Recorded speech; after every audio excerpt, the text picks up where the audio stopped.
Welcome back, everyone, to its last call. Last call with the alcohol only on its the Blue Wire Hustle / YouTube channel. Now, join me here on the line or in person. He'll be fighting once again. It's June 26th, Barrios versus Davis. He's getting a big step up. He wanted big fights. He's getting big fights. He'll be taking on former light middleweight champion Julian J. Rock Williams. I give you once again, all the way from Las Vegas, Nevada. I give you Brian Mendoza. Brian, this is a big fight. This is one of those super sexy fights for you. How happy are you? Because now you can name drop a guy and people go, oh, I know that guy. He's for one more champion. I mean, how much do you enjoy the fact that you're getting a chance to show you can hang with the best in the world? I'm super excited, man. My career, I kind of came up under the radar. It was just a bunch of fights, building the record, this and that. And, now since I've been in Vegas, people start hearing about me. I had signed with Top Rank. Now I'm with PBC. And so I started making a little bit of noise, but now this is that fight, this is that opportunity. Like you said, because even if you fight somebody good, usually it's like, oh, who are you fighting? Like you get that question. They still don't know, even if it's, somebody like up there. But now this one's, more of a recognizable name, more respectable name. So it's huge, man. I finally get that shot that I've been looking for. And I'm taking full advantage of it. I'm very excited. Let's talk the big question here. How tough is it preparing right now for Julian Williams? Because he's changed. And when I say that, the last fight was January 18th, 2020, loses by TKO, Jason Rosario. New trainer. It's now going to be almost a year and a half since he fought. We're not sure, what he is. I mean, how tough is it, trying to figure out who he is, what he's going to be when they said he's changed. So you don't know when you're trying to figure out, okay, is he the same guy or going to be giving new tricks? What the hell is he going to try to do? Yeah, but those are adjustments that you can only make once you get there in the ring on fight night. But besides that, my trainer almost has a different kind of outlook on things anyway. He just likes to bring, he will look at, tape on them and everything and like flaws that we should take advantage of. But he likes to focus on just bringing the best you possible. So I guess, like a lot of times when people say like, oh, I don't watch tape, I just go in there and blah, blah, blah. That's kind of what they're saying. Like, it's just about bringing the best you. And then once you're in there, you can make those adjustments because like you said, it's, he's going to have that long layoff, knockout loss in his last fight and new trainer, like everything's different.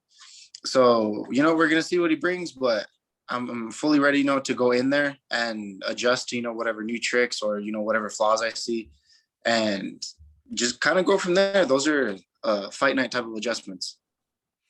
So what are you expecting from him? Because as you said, he's no longer with Stephen Edwards. He's now with Sugar Hill, which means I'm guessing you and your team are going, okay, he'll probably be more aggressive. Like when you guys have seen him, and you have seen him because he's fought on TV, he's one, as you said, he's one of those guys who's popular.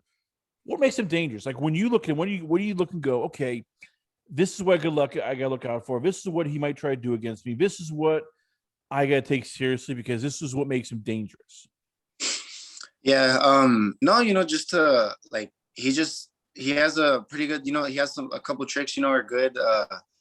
He's got a good jab, like a few other things, but I feel like I can still exploit them. He does, he's a very sound boxer. And I do think now that he could try to be more aggressive. But then that's something we're still going to have to see, because of all the things we said just a minute ago. It could still be like a big adjustment on his side. So I don't know if he's going to completely, flip his style or just kind of like have a few adjustments coming in. So it is still kind of tough, to give you a straightforward answer with that. We really do need to see what adjustments he's going to make and then make them from there.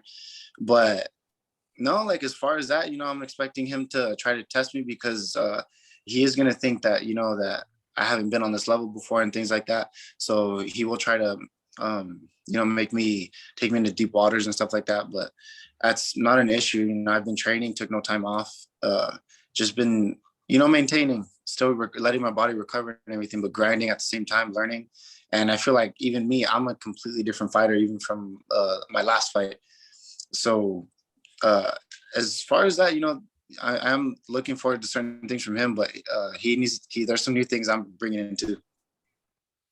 Let's talk about your last fight, Thomas Lamana, unanimous Mhm. decision victory.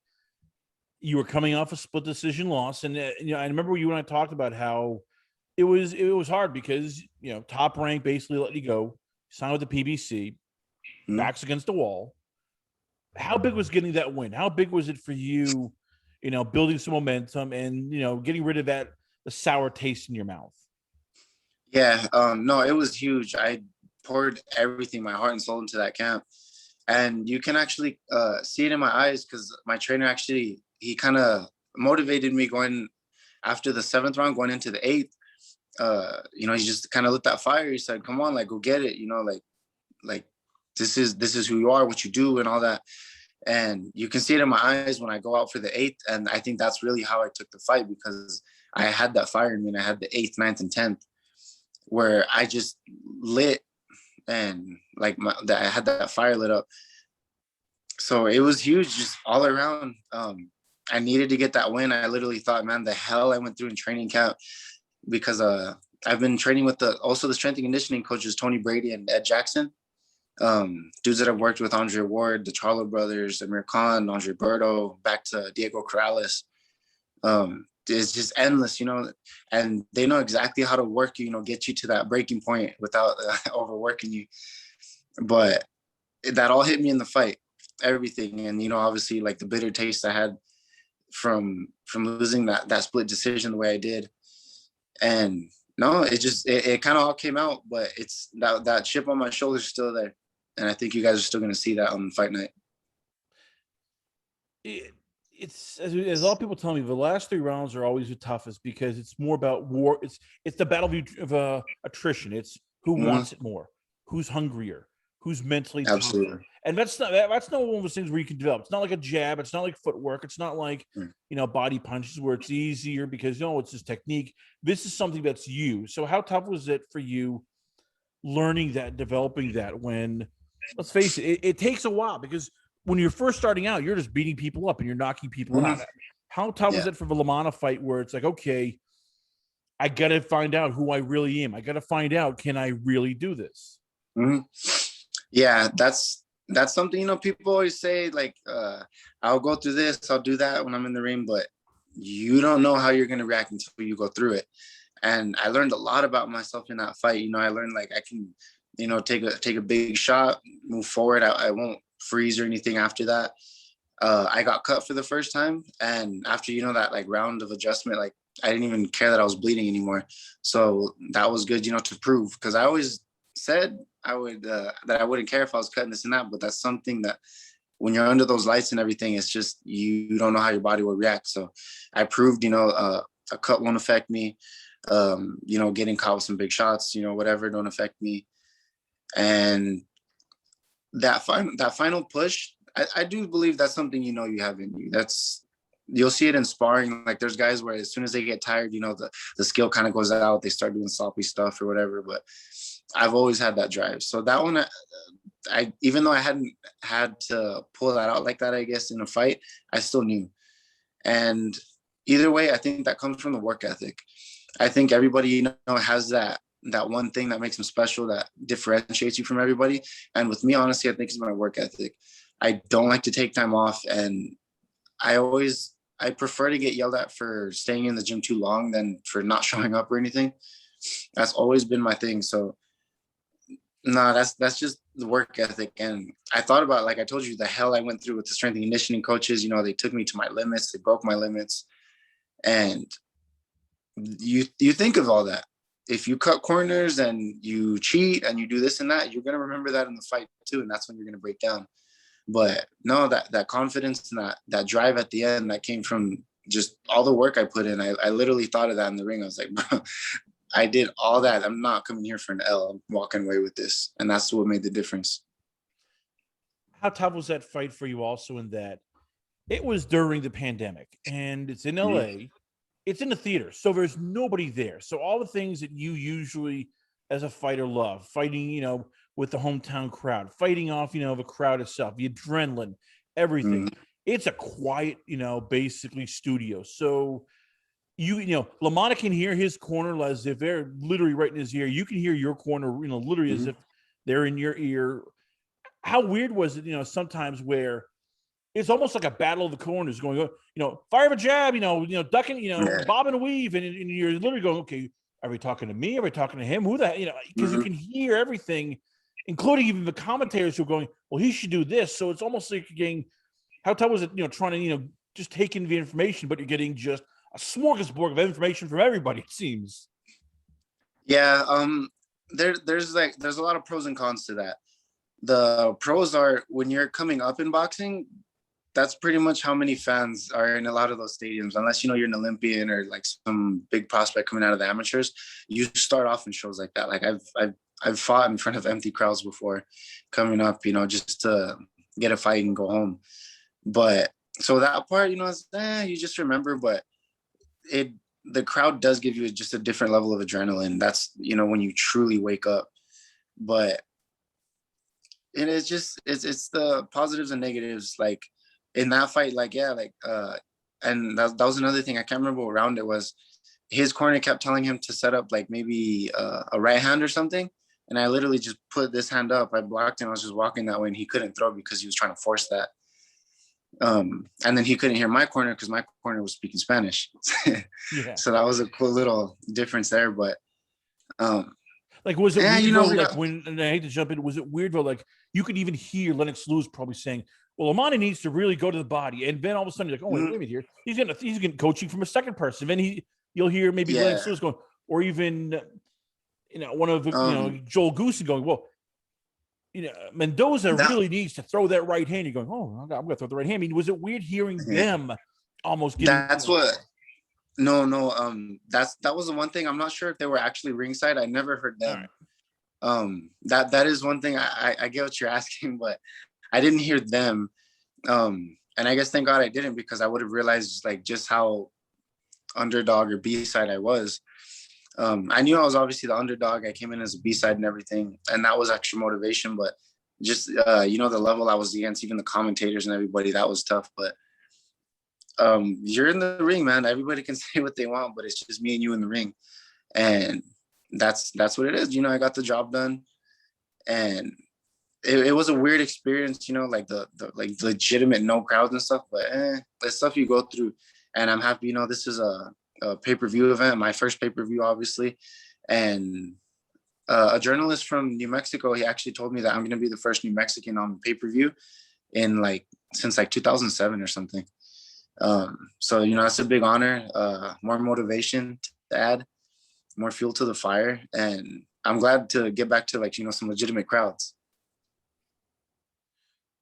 If you're just tuning in, once again, we got Brian Mendoza here on the show. We're talking all things, of course, Julian Williams. We're talking Thomas Lamana. Tell me about, as you said, you have a lot of things going on here with you, and as you said, a strength and conditioning coach, great guy. Tell me about, though, how tough is it for you with changing your body and doing it in the right way? Because you're trying to put muscle weight on. You're trying to do all of this here, and at the same time, it's still boxing. You're trying to shed weight quickly. You're trying to make sure that you're as lean as possible. How tough is it finding, for you and your trainer, was it finding that happy medium where you're putting on muscle weight, but the weight cut still isn't going to be bad? It's not going to be like, week of a fight and you're going, crap, I got to lose 8 pounds. I have no idea how I'm going to just, drain myself to make weight. It's, well, honestly, it was, that part wasn't that hard, because I was like, that last fight against Lamana was my first fight moving up to 154. So I've always fought around 147, and to make 147, especially these last few years, like there's no protein shakes, like barely any supplements, anything. It was just bare bones, to be able to cut down so my body wouldn't retain anything or anything. The food was, super light, super strict. So now at 154, I gained the muscle, just being able to eat healthier. And not that I didn't eat healthy before, but it was just, such like way smaller portions. Everything was just a lot more strict. So now I can eat the right foods that I need to be eating. I can actually, drink a protein shake and get my supplements and all that stuff. So it is still always a balance though, but like now I make weight so much more comfortably that I was even able to weigh in on, was it April something? I don't even remember what day it was now, but when Tony Harrison versus Brian Perella, I was actually a COVID backup. I weighed in as a backup for them if either one of them would have fallen through. And they just told me in like a few weeks notice, but I was already in the gym and stuff. And I was actually able to make the weight and, you know, pick up a little check just for that. If it was at 147, I would have had to turn that down. So moving up to 54 has been just a huge change and made all that stuff easier, actually. How does the relationship work between you and Ismael Salas? Because he's becoming one of those guys now that it's sort of, you know, who's who wants to work with him. He's working with, Gamboa. He's working with yourself. He has, of course, guys from Yeah. and he you know, he's one of the top fighters in the world right now. Mm-hmm. And a welterweight is working with him. So how does it work with you and where that you still work with him and you feel that he's not going to go, well, Brian, you're just not big enough. You know, Brian, I like you, but hey, you know, I got Yordenis Ugas here. And he's getting ready for a world title fight. I got to just put you aside. How do you guys work it so that he still has time for you and that there's that trust level where you're both in this together? Yeah, no, absolutely. And then the thing with Salas is he won't waste his time with people he doesn't believe in, first off. And then obviously, you know, the money's a factor, but even when I came to him, I was still, you know, I wasn't making anything to fight. And my fights were like, they started being few and far in between because I had issues, management issues and stuff like that. So, but still, you know, he looked ahead. He saw the future. He knows I could do something. I could make some real noise and make that money down the line.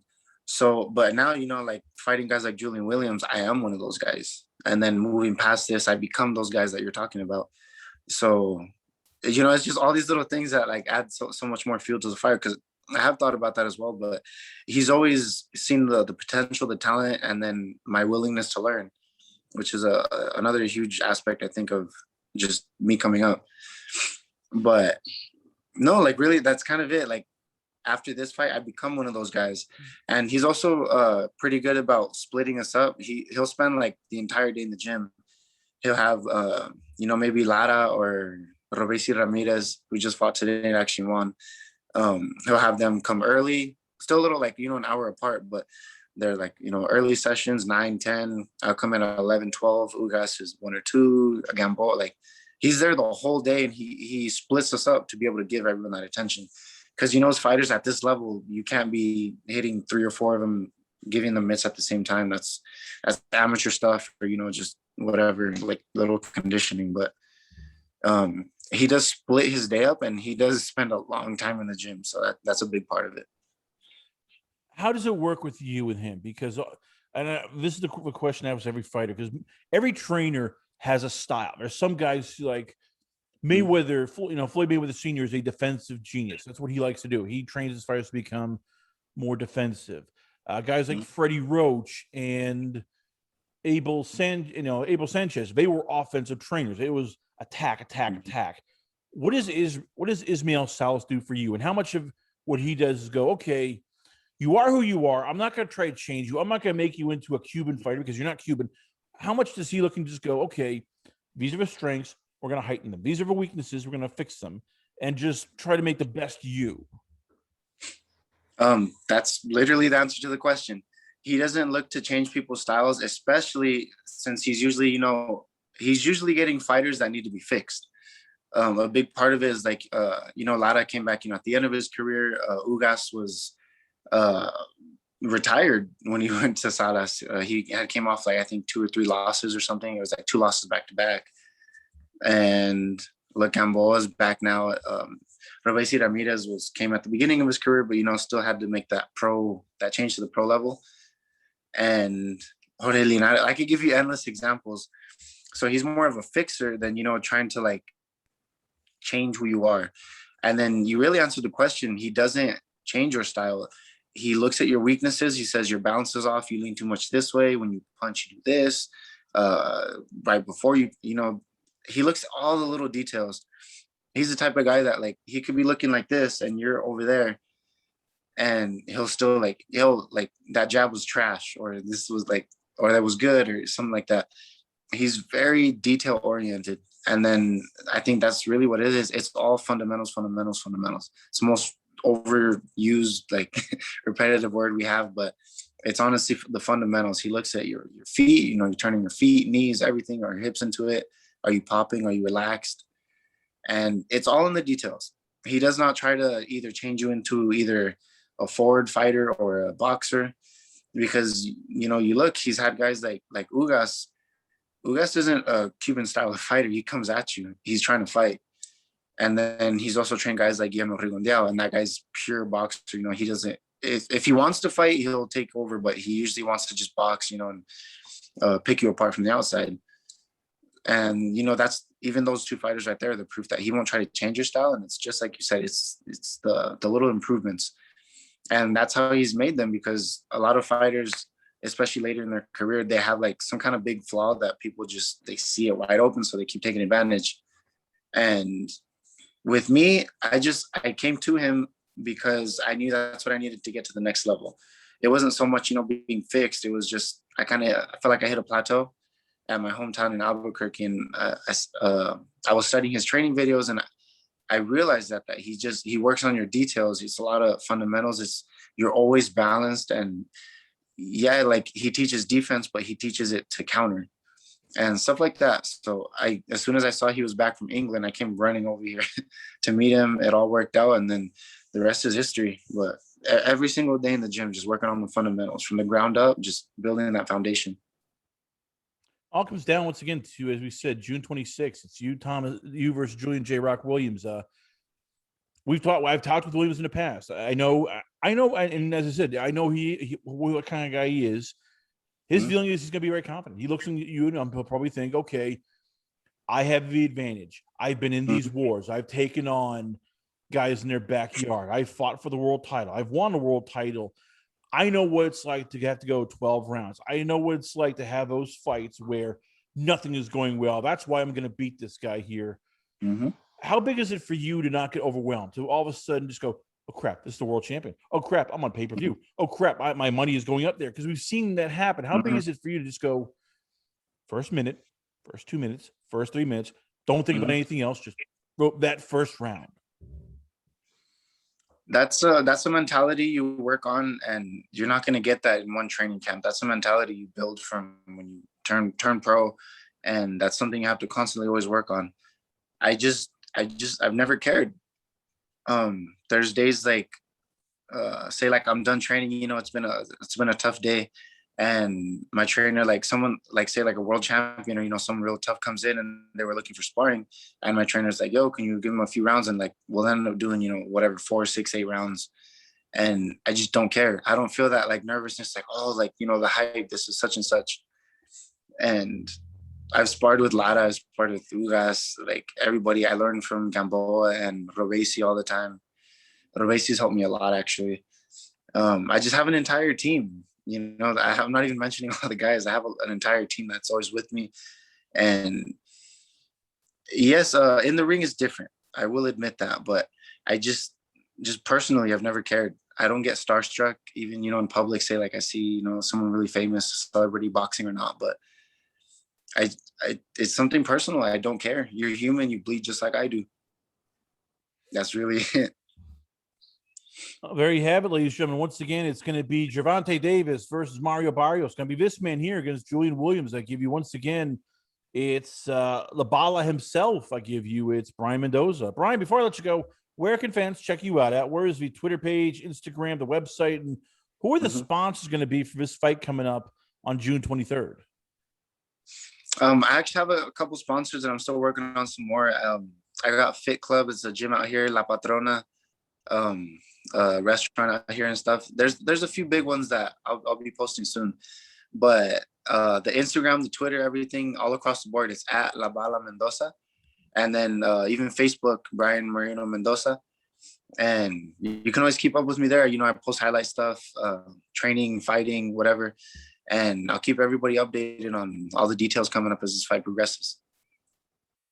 Brian Mendoza, ladies and gentlemen, once again, we are proud to have him on the show. Stay tuned for more great action, more great interviews coming up here only on It Is Last Call. Last Call with the alcohol, only on It Is the Blue Wire Hustle Network and the Last Call YouTube channel.